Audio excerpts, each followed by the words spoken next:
topic of the discussion is using business analytics principle for human resource problems. जब हम business की बात करते हैं, बिजनेस एडमिनिस्ट्रेशन की बात करते हैं, किसी ऑर्गेनाइजेशन में जो वो डील कर रही है डिफरेंट बिजनेस, उसकी बात करते हैं, तो हमें 4 बड़े इंपॉर्टेंट पिलर बिजनेस के नज़र आते हैं. One is human resource management, कि उस ऑफिस में जो बंदे काम करते हैं वो कैसे उस दफ्तर में हायर होंगे, कैसे उस दफ्तर में अपनी डिफरेंट ड्यूटीज़ को परफॉर्म करेंगे और कैसे वो उस बिज़नेस की तरक्की के लिए काम करेंगे. Similarly second most important principal is the marketing, कि उस बिज़नेस का लोगों को पता कैसे चलेगा कि वो ऑर्गेनाइजेशन क्या काम कर रही है. सिमिलरली फाइनेंस, कि वो जो उस ऑफिस में बंदे काम करते हैं उनको तनख्वाह कहाँ से मिलेगी, उस बिज़नेस की रनिंग के लिए पैसा कहाँ से आएगा. चौथा जो बहुत इम्पॉर्टेंट पिलर है, that is about the operations और द सप्लाई चेन, कि वो जो बिज़नेस क्रिएट कर रहा है, वो जो प्रोड्यूस कर रहा है, अगर वो कोई मैन्युफैक्चरिंग बिजनेस है तो वो लोगों तक पहुंचेगा कैसे. उस बिज़नेस के अंदर जो मुख्तलिफ ऑपरेशंस हैं वो कैसे परफॉर्म हो रहे हैं, किस तरीके से इंफॉर्मेशन एक डेस्क से दूसरे डेस्क के पास जा रही है, एक डेस्क से एक जो मैन्युफैक्चरिंग प्रोसेस है वो डेवलप कैसे हो रहा है. तो इस सारे 4 चीज़ों को मिला के हमारे पास एक बिजनेस कंप्लीट बनता है. उसमें से एक मोस्ट इम्पॉर्टेंट जो पिलर है that is the human resource management, जिसके ऊपर हम इस पर्टिकुलर लेक्चर में डिस्कस करेंगे. ह्यूमन रिसोर्स की बात करें तो हमारे पास ये भी आ जाता है कि किस पर्टिकुलर जॉब के लिए किस किस्म का बंदा ज़्यादा ज़रूरी है. अगर वो कोई इंजीनियरिंग फर्म है तो उसको किस किस्म के इंजीनियर्स चाहिए, क्या उसको स्टार्टिंग लेवल के इंजीनियर्स चाहिए, क्या उसको मिड कैरियर इंजीनियर्स चाहिए, क्या उसको सिविल इंजीनियर्स चाहिए, क्या उसको इलेक्ट्रिकल इंजीनियर्स चाहिए. अगर वहाँ पे वो जो काम कर रहे हैं वो कोई मैनेजमेंट से रिलेटेड काम है तो क्या उसको BBA जो बैचलर इन बिजनेस एडमिनिस्ट्रेशन जिनकी क्वालिफिकेशन है वो बंदे चाहिए, क्या उनको MBAs यानी मास्टर इन बिजनेस एडमिनिस्ट्रेशन वो बंदे चाहिए.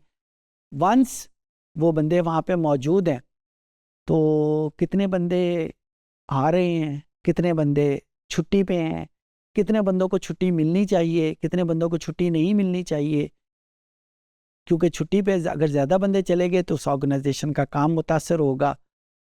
छुट्टी तो हर बंदे की एक रिक्वायरमेंट होती है, बीमार हो जाता है बंदा, घर में काम पड़ते हैं तो, लेकिन कैसे वो पूरा सिस्टम कैसे चलेगा, उनका पेरोल यानी उनमें तनख्वाहें कैसे जाती हैं, उनका रिक्रूटमेंट कैसे सिस्टम होता है, ये सामने स्क्रीन के ऊपर आपको HR के मुख्तलिफ ह्यूमन रिसोर्स के मुख्तलिफ फंक्शन जो हैं वो नज़र आते होंगे.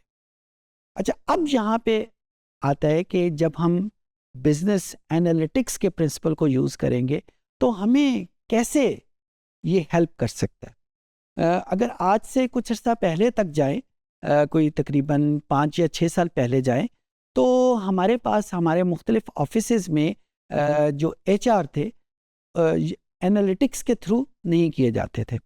अखबार में इश्तहार दिया, अप्लाई की, बंदों ने अप्लाई किया और बग़ैर कुछ बहुत ज़्यादा छान फटक किए हमने वो बंदे वहाँ पे रख लिए. मैं इसकी आपको एक एग्ज़ाम्पल देता हूँ. कुछ अर्सा पहले मुझे यहाँ पे लाहौर में इसके इंडस्ट्रियल एरिया में एक ब्रेड बनाने वाली एक बड़ी मशहूर कंपनी है. तो उन्होंने मुझे दावत दी कि हमारा जो प्रॉफिट है वो बड़ी तेज़ी से डिक्लाइन करना शुरू कर दी है, तो आप आएँ और ज़रा हमें एनालाइज करके दें कि क्या मसला हुआ कि प्रॉफिट हमें क्यों डिक्लाइन किया.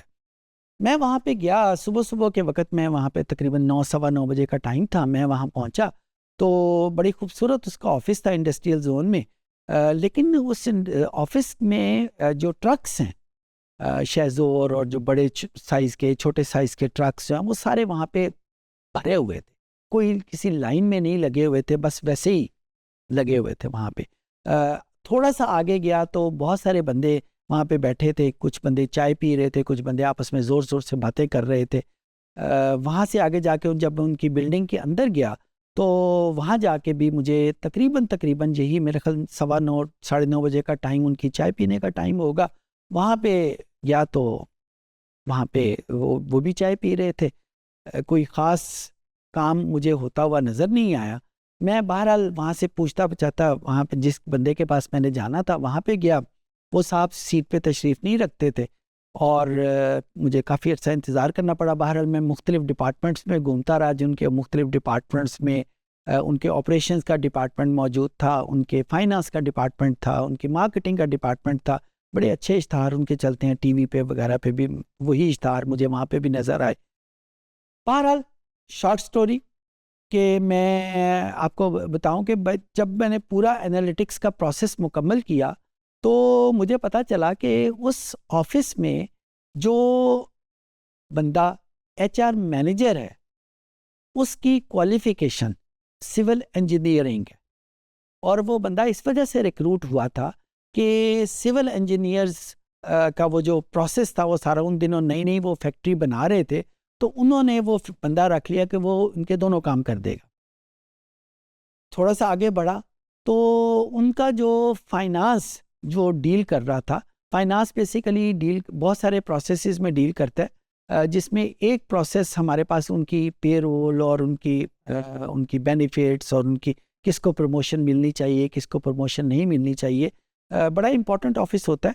तो जो फाइनेंस सीएफओ आमतौर पे उसे कहते हैं, जो सीएफओ से मतलब मेरी मुलाकात हुई तो सीएफओ साहब जो थे वो हमारे पास एक बीए इंग्लिश उनकी क्वालिफिकेशन थी।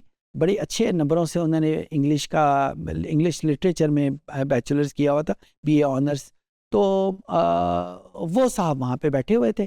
तो मैं ये सारी बातें जो आपको बता रहा हूँ वो इस वजह से बता रहा हूँ कि लॉन्ग स्टोरी कट शॉर्ट कि उस पर्टिकुलर ऑर्गेनाइजेशन में जो असल प्रॉब्लम था वो एचआर का था कि उन्होंने सही जॉब के लिए सही बंदे नहीं रखे हुए थे।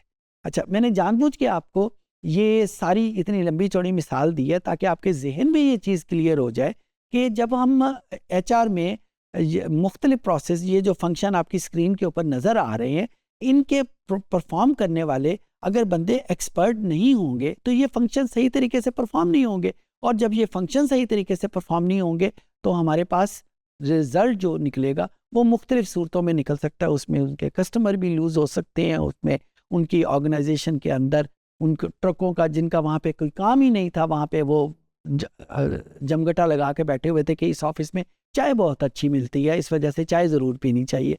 तो ठीक है, ऑफिस में चाय मिलती है लेकिन वो सबके लिए तो नहीं होती, जो बाहर बैठे हुए हैं उनके लिए तो नहीं होती।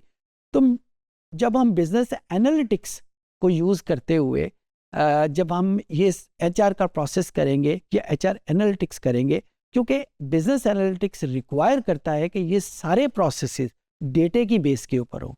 डेटा जब आएगा तो पता चल जाएगा कि कौन सी सीट के लिए कौन सा बंदा बेहतर है और किस हवाले से वो रिक्रूट हुआ है।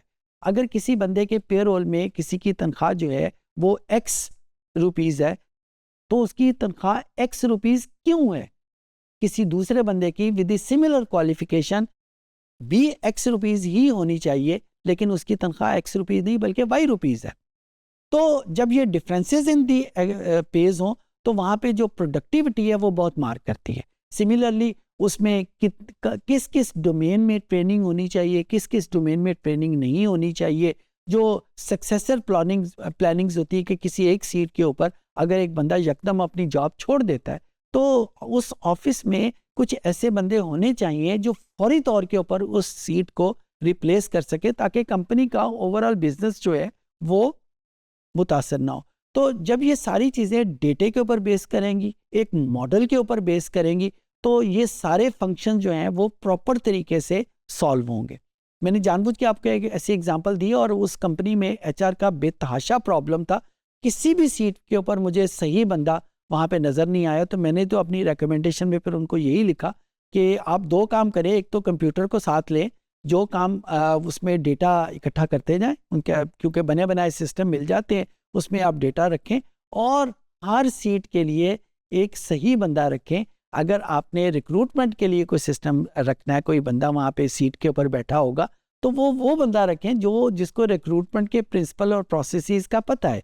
अगर आपने एक वहाँ पे सक्सेसफुल प्लानिंग के लिए कोई बंदा वहाँ पे या कोई सिस्टम डेवलप करना है, तो वहाँ पे वो बंदा होना चाहिए जिसको उसका पता हो या वो सिस्टम पहले से डेवलप्ड हो। अच्छा, ऐसे सिस्टम हमें बने बनाए भी मिल जाते हैं, सिर्फ उनकी डिप्लॉयमेंट का केस होता है। और डिप्लॉयमेंट जो है वो हमारे पास उस वक्त तक नहीं हो पाती जिस वक्त तक हमारे पास डेटा ना हो। I hope you can understand.